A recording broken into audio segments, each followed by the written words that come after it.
A legislação brasileira prevê algumas situações onde a empresa é obrigada a pagar o salário do trabalhador caso ele precise faltar ao emprego. E é claro, desde que seja apresentado um comprovante. São as chamadas faltas justificadas ou admissíveis. E é para tirar dúvidas de empregadores e de empregados sobre esse assunto que eu converso agora ao vivo aqui no quadro Direito em Pauta com a vice-presidente da Ordem dos Advogados do Brasil em Mato Grosso, a advogada Cláudia Aquino. Bom dia, obrigado pela presença aqui com a gente. Bom dia, é um prazer estar aqui com você. Quer dizer que o trabalhador tem o direito de faltar em determinadas situações e não perder o dia de trabalho, quer dizer, não ter o salário descontado? É possível isso? Sim, é possível. Existe essa previsão legal na CLT, que é a Consolidação das Leis Trabalhistas, e lá estipula no artigo 476 diversas situações em que o empregado pode faltar, justificar a sua falta e não ter o seu dia de trabalho descontado. Exemplifique para a gente. Em caso de morte de filhos, de pai, de avô, de irmão, ele pode faltar até 2 dias consecutivos ao trabalho. Por exemplo, uma mulher trabalhadora que está gestante, ela pode faltar ao trabalho? Não, para ela faltar ao trabalho, ela tem que ter um atestado médico justificando o motivo dessa falta. Não só no caso dela de estar gestante, mas mesmo que ela ainda não estivesse, né? Qualquer trabalhador, se estiver doente e tiver um atestado médico, ele pode apresentar esse atestado médico que a sua falta será justificada. No caso da gestante, nós temos a licença maternidade, que no momento do parto, né, quando for ter o parto, então ela pode ter uma licença de 120 dias. Isso que pode ser tanto antes até o parto, ou dividido, ou depois do parto. Trabalhar até as vésperas, né, do parto e depois tirar os 120 dias. Tirar os 120 essas três dias. Opções aí. Assim, não, os 120 dias é para, vamos dizer assim, ganhar neném, né? Então, às vezes, tira um pouco, às vezes, conforme o estado de saúde, tira até um mês antes, então, a partir dali, começa a se contar os 120 dias. No caso de trabalhador que tem um parente que está doente, por exemplo, precisa de uma consulta médica com acompanhante ou uma cirurgia, ele pode faltar ao trabalho e é justificado isso? Somente se ele justificar que ele é a única pessoa que existe da família, mas se não for esse caso, não pode. Agora, não para levar ao médico somente quando é levado o filho ao médico, né? E até 12 anos de idade. Agora, em que situações, se o trabalhador faltar, não é justificado e aí ele perde o dia de trabalho, tem o desconto desse dia não trabalhado?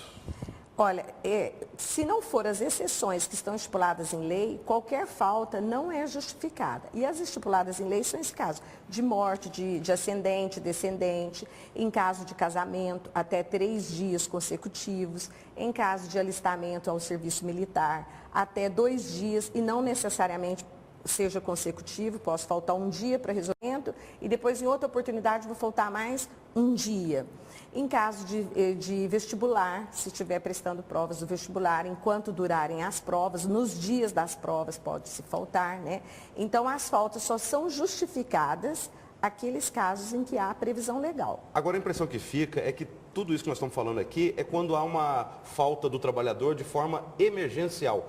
Quer dizer, de última hora, porque se ele negociar com o chefe dele direto ou com o patrão, ele pode conseguir, às vezes, uma folga, depois compensar essa folga futuramente. É possível isso também, quer dizer, fazer essa negociação no ambiente de trabalho sem ter que faltar propriamente de última hora. É possível isso também? É possível, isso já faz parte do poder diretivo da empresa. Se for negociado, se a empresa conceder, olha, eu vou justificar minha ausência, amanhã eu preciso fazer uma mudança, estou mudando de residência, eu gostaria de faltar amanhã e a minha folga, ao invés de ser tal dia, vamos fazer uma troca. Se a empresa permitir, é possível, ela pode abonar essa falta e você não ter o seu dia descontado. Mas a empresa não é obrigada, para ficar bem claro, né, a aceitar essas, porque isso não está previsto na legislação. Outra situação também, às vezes a empresa trabalha com banco de horas, devido ao trabalhador estar com excesso de horas extras não recebidas, e ele pode descontar essas horas extras não recebidas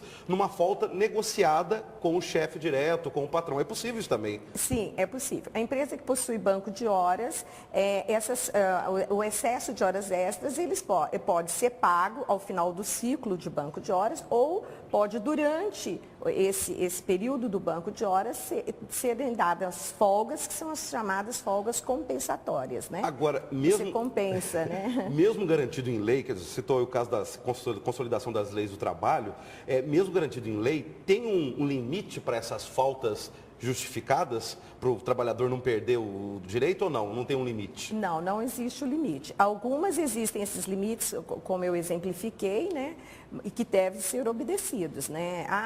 Eu vou casar, então eu vou ficar uma semana. Não, essa uma semana vai ser negociado os outros dias com a empresa, né? Geralmente tira-se férias ou compensa-se, se existe banco de horas, pode haver compensação de horas, né? Mas na lei, no caso de casamento, são 3 dias e não uma semana. Então pode sim haver negociações, mas a lei ela estipula exatamente a quantidade de dias que podem ser faltados e justificados. Se houver algum conflito entre trabalhador e empresa nesse setor que nós estamos tratando aí, qual que é o caminho? Aonde se tenta uma conciliação? É o Ministério do Trabalho ou a própria Justiça do Trabalho ou alguma comissão da OAB para cuidar disso? Aonde a gente procura um esclarecimento, como nessa entrevista que nós estamos fazendo aqui?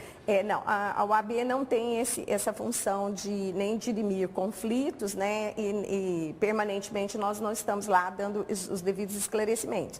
Mas quem tiver alguma dúvida pode procurar Defensoria Pública para tirar dúvidas, mas não acerca de direitos trabalhistas, que ela não atua, mas pode procurar os centros acadêmicos que existem em algumas faculdades de direito para esclarecer dúvidas, né? Ou até o Ministério do Trabalho e Emprego também.